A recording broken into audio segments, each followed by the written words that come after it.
Respected fellow practitioners and guests,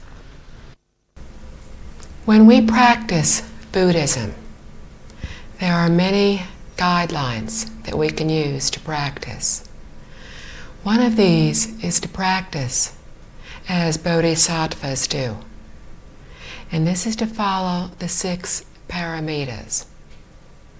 The first of these is giving. Giving is to give what we have, to give what others need. Giving can be of 3 kinds. It can be of wealth. Usually when we say giving of wealth, people think of donating money to a church, temple, or an organization. This is only one of the many kinds of giving. We can also give our possessions. We may not have great wealth to give, but we can give things that we have. We can also give of our internal wealth. When we see somebody is doing something that is good, that is proper, we can help them to do so. At first, when we practice this kind of giving, we may feel a little grudging about doing so. But the more we practice giving, the easier it will be to do more in the future. The second kind of giving is that of teaching. This can be anything we know that another does not know, that the person has indicated they wish to learn. When somebody wishes to learn something that we know, we continue to teach them as long as they express the wish to continue learning. But in our teaching, we are to hold nothing back. If we do hold something back, this is known as grudging teaching. The result of this in the future will be ignorance. But if we teach others wholeheartedly, without holding anything back, we will gain wisdom in the future. From the giving of wealth that we just spoke of, if we practice this giving, we will gain wealth in the future. If we help others, we practice physical giving, then in the future, when we too are doing something proper, others will come to help us. And the third kind of giving is that of fearlessness. This can be as magnificent as giving our life to save another. It can also be as wonderful as seeing somebody who is upset and doing whatever we can to comfort them, to make them feel less worried, less upset, more calm, more at ease. When we give this third kind of giving, we will gain healthy, long lives in the future. If we know people who now are very wise, it is because in their past lifetimes they practiced the giving of teaching. If we know those who have great wealth, it is because they have given wealth in the past.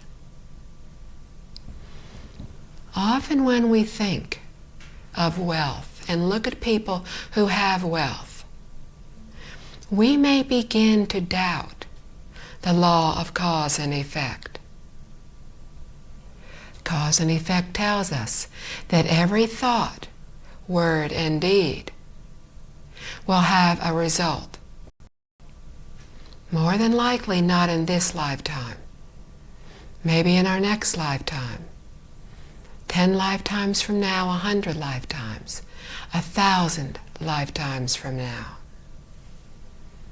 But when the conditions are correct, every cause that we have generated will have a result. This may seem very logical and sound very realistic, but we may begin to doubt when we look around us. All of us know people who are very good, who help others. They're very kind, very caring. They constantly think of others. They do not think of themselves. When others want to know something, they share their wisdom. When others are upset, they comfort the people. They constantly help others. But in this life, they may have many problems, and they may have very difficult lives. They may have barely enough money to survive. When we see this, we may begin to doubt cause and effect.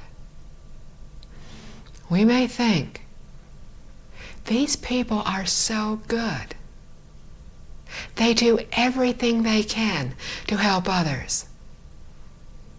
Yet their lives are so difficult. Where is cause and effect? We live in one very, very small instant of time called a human life. We may feel this is a long time, but actually this life of ours is very short. In our past lives, we have done many things that we do not know about. Not knowing of them, we do not understand everything that is going on. We may see that in this life, people are very good, but we do not know what they have done in their past lifetimes. In our former lifetimes, we all have done much that is good. But we have done much that is bad. We have hurt many people. And if we think back on what our thoughts were like today, what we said, what we did, we will realize that it is very likely that we have done more that is wrong than what is right. Because we are currently living as humans. But in past lifetimes, we have lived in other realms. And we have not had the opportunity to practice goodness in those realms. So we do not know what we have done before. But we are taught that what we are going through now is the result of those past lifetimes. People who are having very difficult lives now have done much that is bad. They have hurt others. This is why they are having difficult lives now. We also see people who are not very nice, who are very selfish, very cruel. They do nothing to help others, and they have immense wealth. They have no fears of hunger. They have no fears of where will the money come from to support their family. If they want something, they buy it. They need not ask the price. They seem to have lives of great freedom, great ease. And when we look at what they're doing, it can be very puzzling, because they are doing nothing that is good, but they are living very comfortable lives. Again, in the past, they did much that is good, and that is why now they are enjoying such benefits. When we undergo difficulties, try, and this is very difficult, but try not to feel angry or resentful. Try not to feel self-pity. Poor me, I'm trying to do what is good, but everybody gives me a tough time. Nothing is going well. I cannot find a job. I don't know how I will support my family. If instead we can understand that what we are undergoing is because of what we did, there is no other being that says, you will have a very good life. You will have an unbelievably difficult life. Good lives, difficult lives, are because of what we think, say, and do. If we can understand this, we will understand that the difficulties now are repaying debts that we owe. If we cannot feel resentment, but if we can understand and say, I don't want to live like this in the future. So, I will practice giving. I will help others. I will teach others. I will help others feel secure. I will give of my physical strength. If I don't have money to give, I can give other things. There are many ways we can give. But I will give without thinking of self-benefit.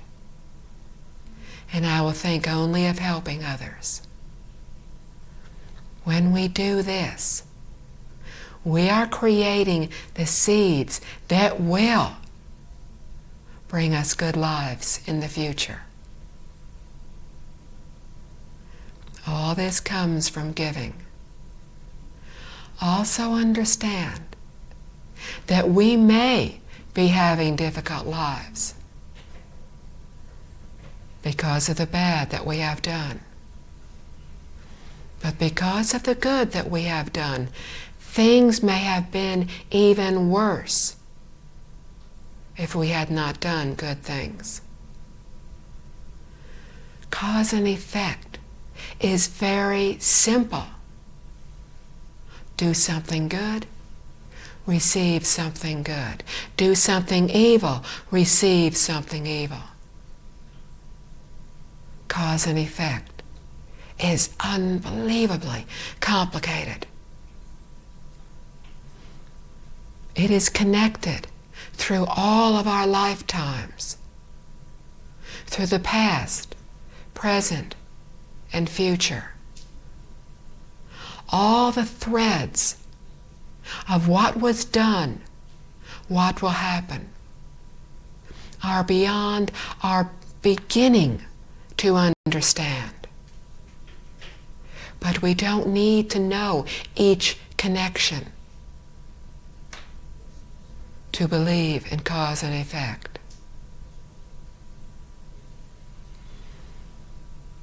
Think about people who were born and as very young children have exceptional talents. Mozart is an example.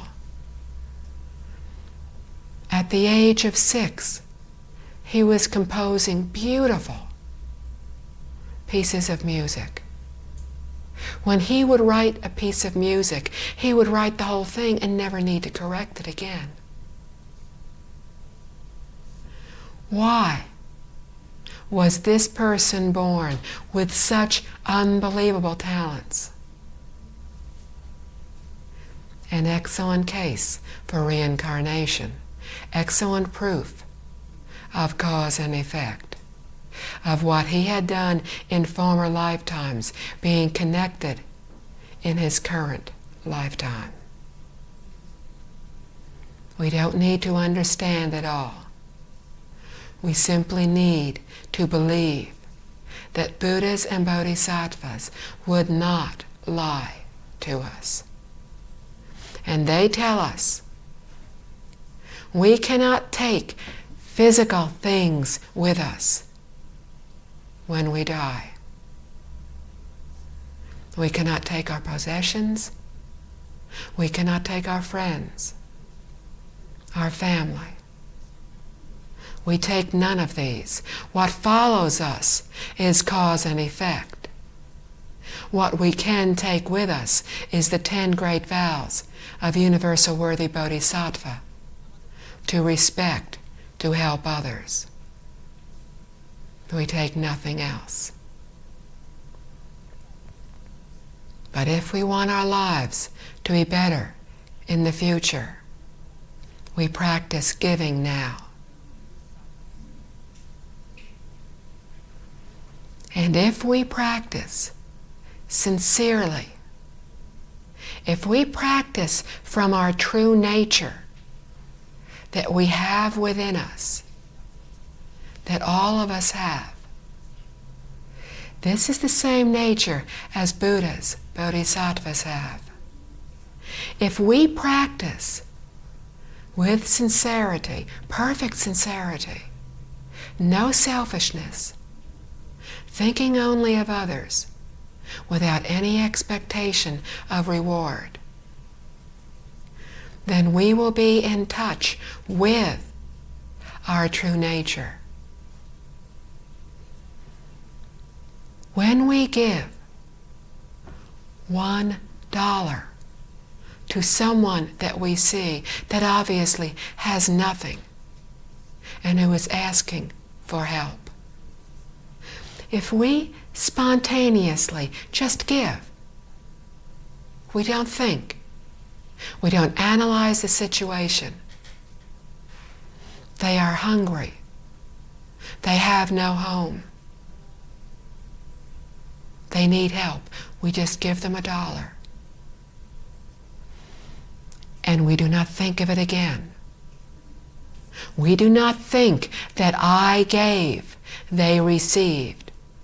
We do not think of what we gave. We just give without attachment. When we do that, we are giving from our true nature.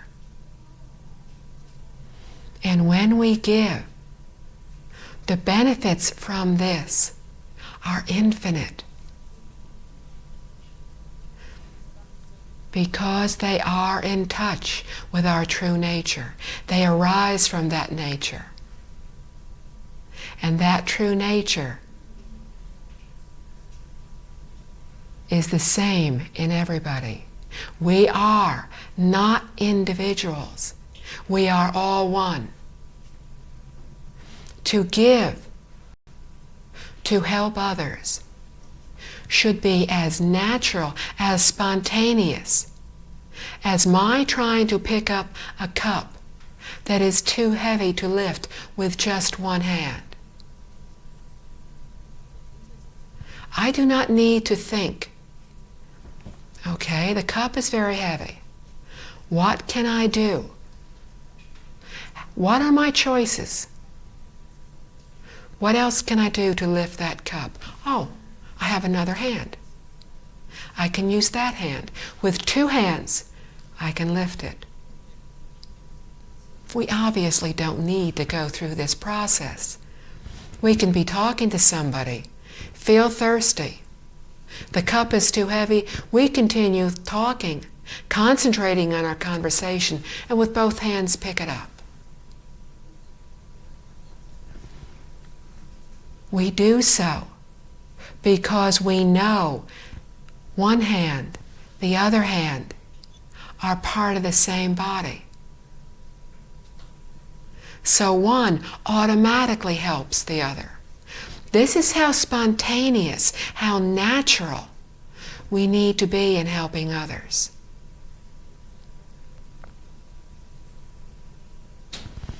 We give to help all others. We give without attachment. We often speak of attachments, and we need to understand what these are to practice giving. Attachments are thinking of, wanting something, having thoughts of it. An example is a story about two monks who came to a wide stream. The water was very deep, and there was a very pretty young lady standing on their side of the stream. And she was trying to get to the other side, but she could not manage it on her own. She turned to the two monks and asked if they could help her. The older monk said, "No problem," picked her up, carried her across the stream, put her down. The younger monk followed him across the stream. For those who do not know, monks are not supposed to go around picking up pretty young ladies. The lady went one way. The monks went the other. The young monk kept thinking about this. The master had done something wrong. He did not understand it. How could the master have done this? He kept thinking. Finally, he could bear it no longer. And he said, "Master, I have to ask a question." The master said, "Of course, ask your question." The young monk said, "Back at the stream, you carried that woman across the stream. How could you have done that?" The master looked at him and said, "What stream? What woman?" The master had put her down on the other side of the stream and had let go of any thoughts. He had no attachments. The young monk was still attached to what had happened. He thought about it. He constantly went over it in his mind. He was attached. In our giving, we need to not have attachments. If we do, we will limit the benefits of what we gain. And our attachments will keep pulling us back into reincarnation. We need to give something, whatever, and then no longer think about it. An excellent way to practice this is to give things that we own, things that we like, things that we have had for a very long time, to give it to somebody else. If we are not attached, we don't think of it again. If somebody asks us about it, we are reminded of what happened, but we don't think, "I wish I hadn't done that. I wish I still had it. I miss it." If we miss it, If we wish we hadn't done it, we are attached. And our attachments keep bringing us back into our lives in reincarnation. Give and let go. Master Chin Kung often talks about let go. We need to understand what this means. When we give, we let go. We let go of thoughts, of desires for what we had, of wishes that we had it back. We let go of our attachments. But to let go does not mean that we let go of responsibilities. A person who had heard teacher say this wrote a fax to teacher saying, okay, I have let go. Now what do? I let go of my job. I let go of my home. I gave everything away. I have no way to earn a living. I have nothing left, no way to support my family. I let go. Now what do? This is not letting go. We are to let go of our attachments to something. We let go of the attachment, but we meet the responsibility. When we study, when we go to school, when we work, when we have responsibilities at home, responsibilities where we live, we do everything we can to meet those responsibilities as best we can.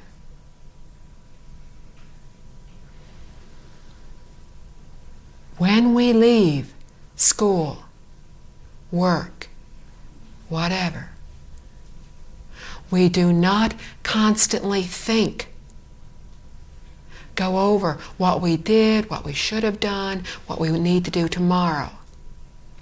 We let go. While there, we did our very, very best. But when we go home or when we go somewhere else, we do our best in that environment. So everywhere we are, we do our very best. But we understand I can control, to some degree, what I do. But I can only control it as far as trying to do my best, trying to concentrate on what I am doing, trying to think clearly and do the tasks as best I can. And we can think in this way, but we cannot control things outside of ourselves. We may work on a project, and most of us have probably had this happen. We have spent much time at work, at school, doing something in an organization, and we just about got it completed. We spent a long time working on it. We tried very hard, and we feel we have done a good job. Somebody, a superior, a teacher, somebody in a position of authority, a decision maker says, that's very nice, but the plans have changed. And we're not going to do it that way. We're going to do something else instead. Most people, when this happens, would feel varying degrees of irritation, resentment, anger, frustration, I worked so hard.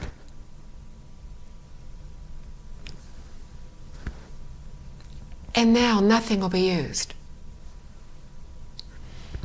We can stay attached to what we did, and we can stay angry. It's our choice. Everything comes from within us. But it's not the other person making us angry. We are making us angry. We are making ourselves frustrated, irritated. As soon as we realize this, we need to stop and think, okay, is there anything I can salvage from what I did? If not, I'll put it aside. Surely at some point I will be able to use parts of that.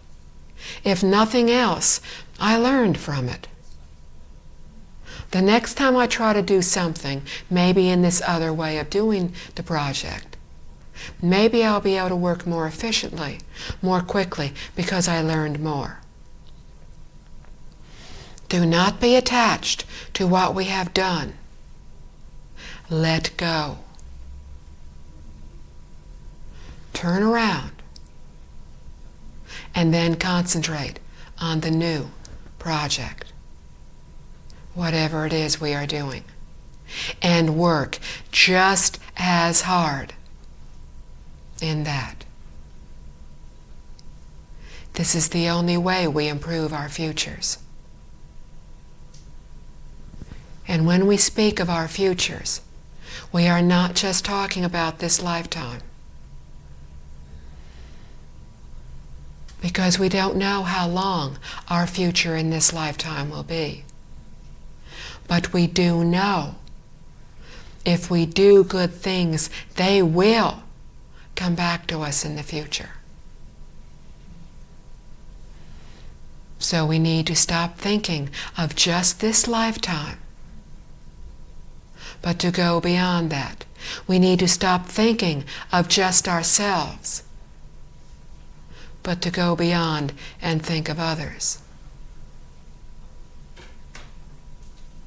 We need to think of what we can do for them, how we can teach them, how we can give to them in everything we do. The second precept, the second principle, is called keeping the precepts. When practitioners start to practice, first, their initial formal ceremony that they go through, their announcement, their commitment to being a Buddhist, is to take the three refuges of the Buddha, the Dharma, and the Sangha.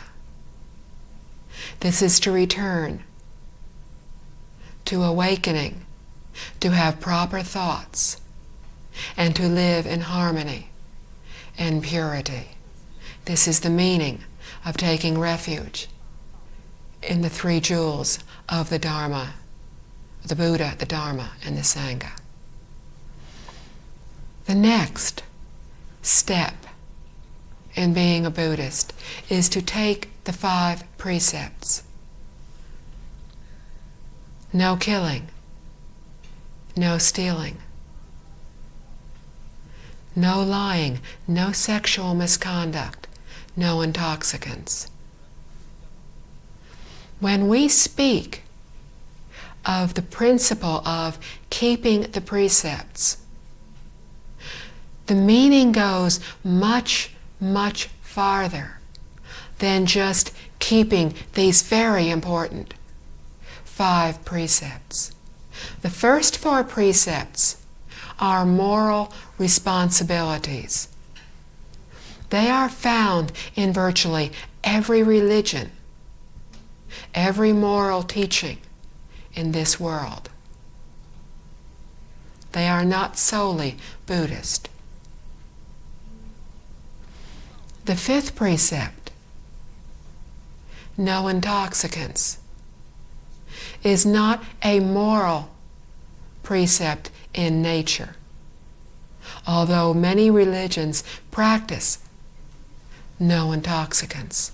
The main reason for taking this precept is becoming intoxicated, losing our judgment. We may end up breaking one of the other 4 precepts or doing something wrong. The other day we were talking about no killing. There are many, many degrees of no killing and many degrees of karmic result. The most serious of killing is one of the 5 offenses for Buddhists. Killing our father, killing our mother, causing a Buddha to bleed, killing a Bodhisattva or an Arhat, causing disruption in the Sangha. An important word in these are intentional, because everything arises from our intentions. The intent is very important. When we think of killing, called premeditated killing, when we think of this, when we plan to kill someone, some being, and we plan, this is a very, very serious form of killing. Because at any point, we could have pulled back and said, no, I will not do it. But we thought about it, we planned, and we did it. Very heavy karmic consequence, very serious offense. There is also killing by becoming angry and in an instant losing one's temper, picking up something, striking the other person and killing them. This is killing, but without the premeditation. There is killing of accidentally killing someone. We don't even mean to do something. We trip somebody, they fall. In a freak accident, they die. Killing, but not intentional. There is also killing other beings. We share in the killing, the karmic consequences, when we eat other beings. We share in those consequences, even if we were not directly involved in the killing. There is also killing in simply walking around, stepping on an ant that we did not even see. All degrees of the precepts. Lying is another precept. Saying anything that is not true. Degrees in this. When we purposely set out to lie, to cheat others, this is 1 degree of lying. When we have gone out with somebody, perhaps a husband or a wife, and we're in the car and we're going someplace, and one says to the other, "Do I look okay?" And perhaps what they're wearing is not quite appropriate. But it's too late to go back. If we say it does not look right, they'll be upset the entire evening. There's nothing that can be done about it. We tell a white lie. Lying but it's not intentionally setting out to defraud another. All different degrees of lying, different karmic results. Stealing. Stealing is not necessarily just walking up to somebody demanding their money, committing fraud, embezzlement. Stealing is actually taking anything that we do not have the permission of the owner. If we see something on a table, some food, we don't know who it belongs to, we eat it, we have not asked them. This is stealing.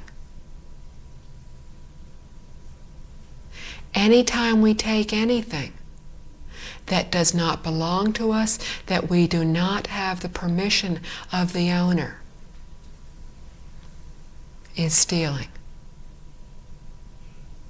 So there are all different degrees in the precepts. We need to understand why we need to not do these things. We need to use judgment. There is a story from the Buddha's time of a king and queen. The king lost his temper, became infuriated with one of his ministers, and said that the minister was to be put to death. The queen knew this was not like her husband. She did not know what to do, but she knew the offense was very serious. All she could think to do was to offer her husband some wine to drink. She kept giving him wine, more wine.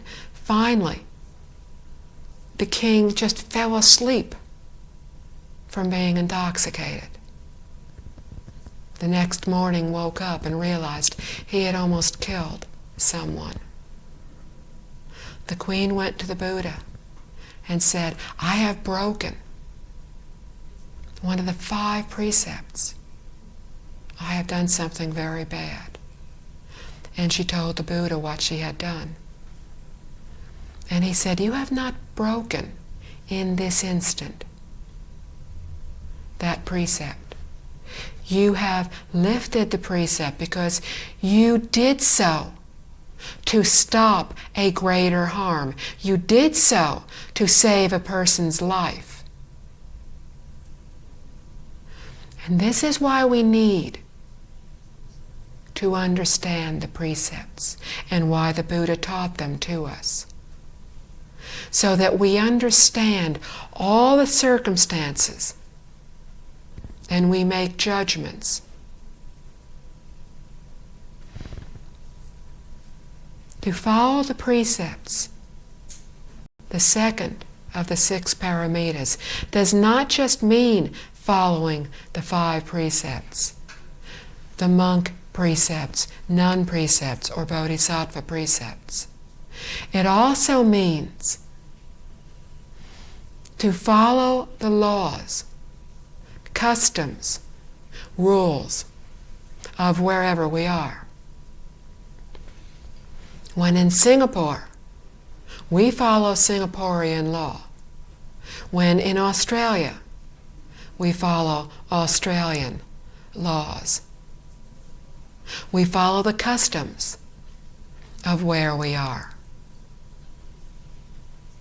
This is also the meaning in following the precepts. We do not offend people who live where we are. We do things as they do them, provided these things are proper. We often speak of according with others, according with conditions. And we often say, When others are doing something, do not be attached to our own way of doing something. Follow the customs. If everybody wants to do something in a particular way, don't be the only one who insists on doing it my way. Go along with the others. But again, think. Accord with proper conditions. If we accord with conditions that are improper,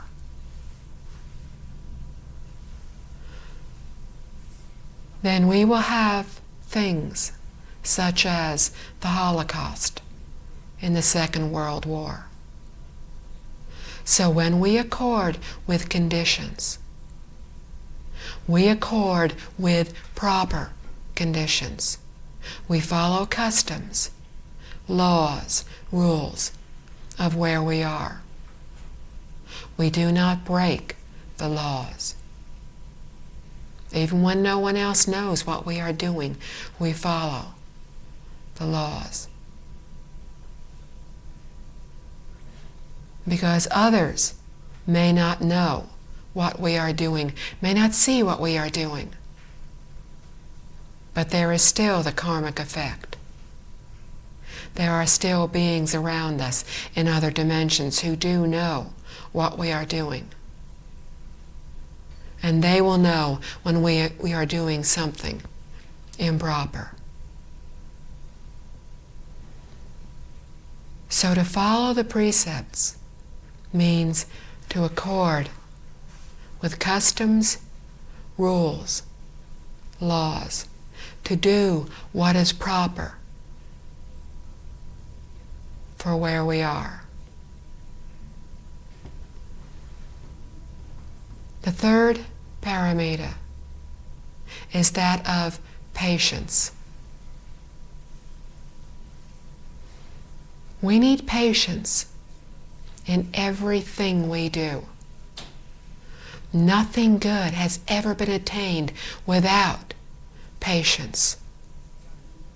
If we are studying, we need patience to sit in the classroom, to do our homework.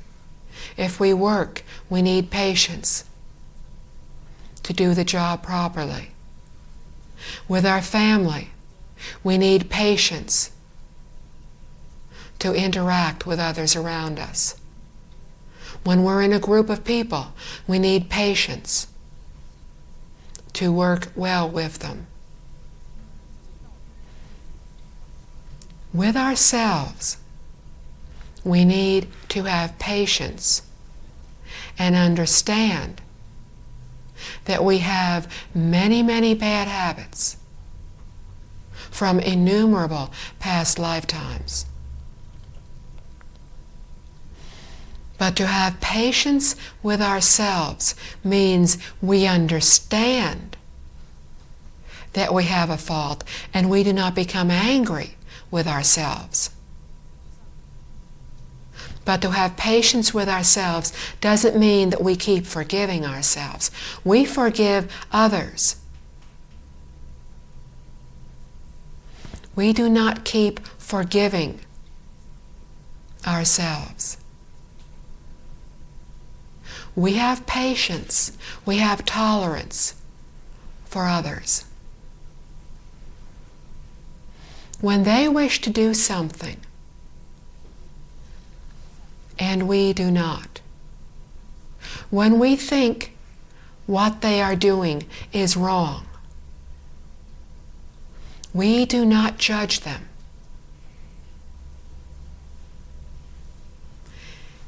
We need to practice as Sudana did in the Flower Adornment Sutra. Sudana was determined to attain enlightenment, and he had 53 spiritual advisors. He looked upon everyone as his teacher. He saw everybody as somebody he could learn from. This is what we need to do with all others. Everyone, everything is our benevolent teacher. We can learn from everyone. We are the only student. Everyone else is our teacher. And we respect others with this manner of thinking. Many of us find the faults of others much more readily than we can determine our own faults. In his practice, Sudana did not notice the faults of others. He was too busy trying to find his own faults. He was too worried that he did not have enough time to correct his own faults, much less try to go around and fix everybody else's. He did not see the faults of others. He saw only his faults. He was tolerant of all others. To say everyone is our teacher may be confusing. Obviously, a very good person can be a good teacher. A wise person can be a good teacher.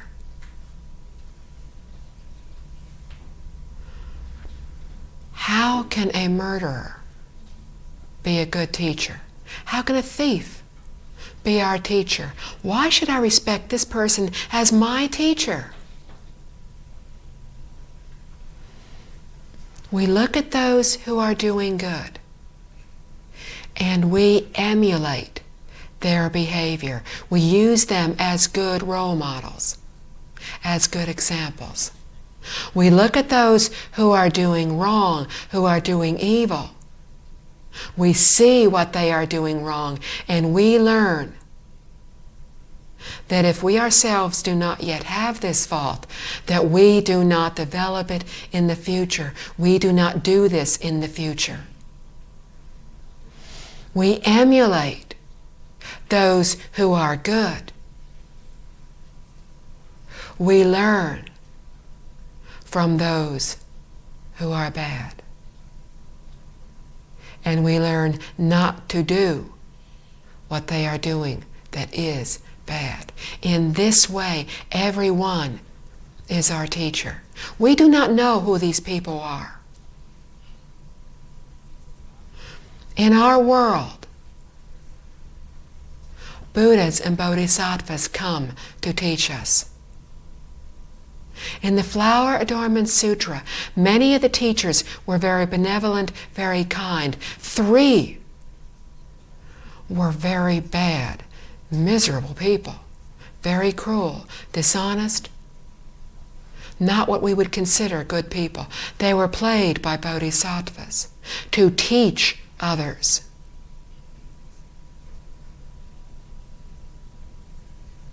Buddhas and bodhisattvas come to this world to teach us.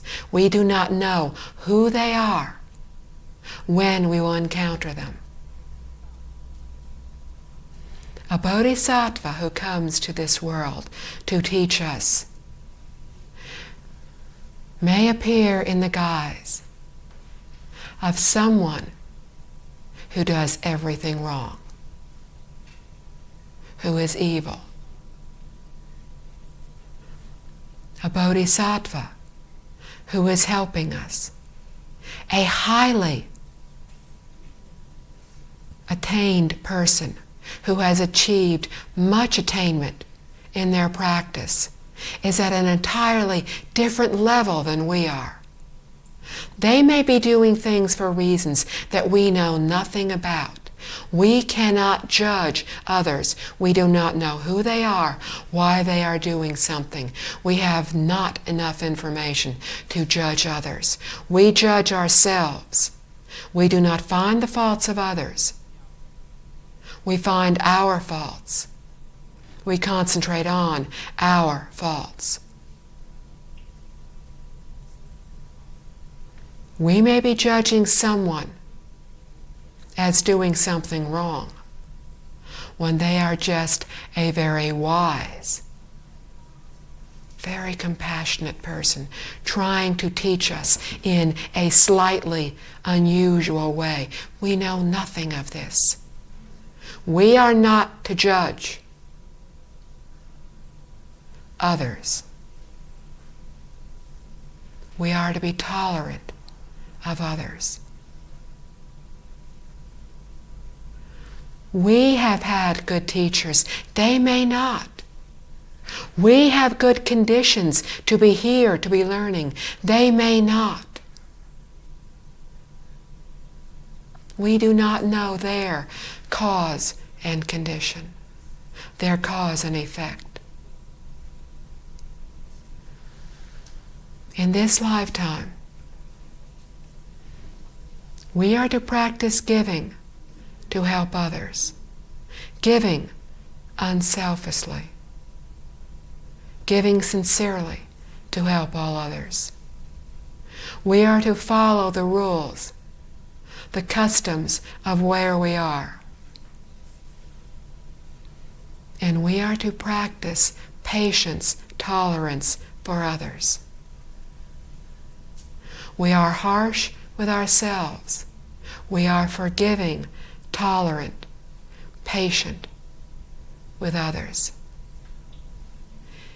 Practicing these three, we will be practicing some of the ways of bodhisattvas.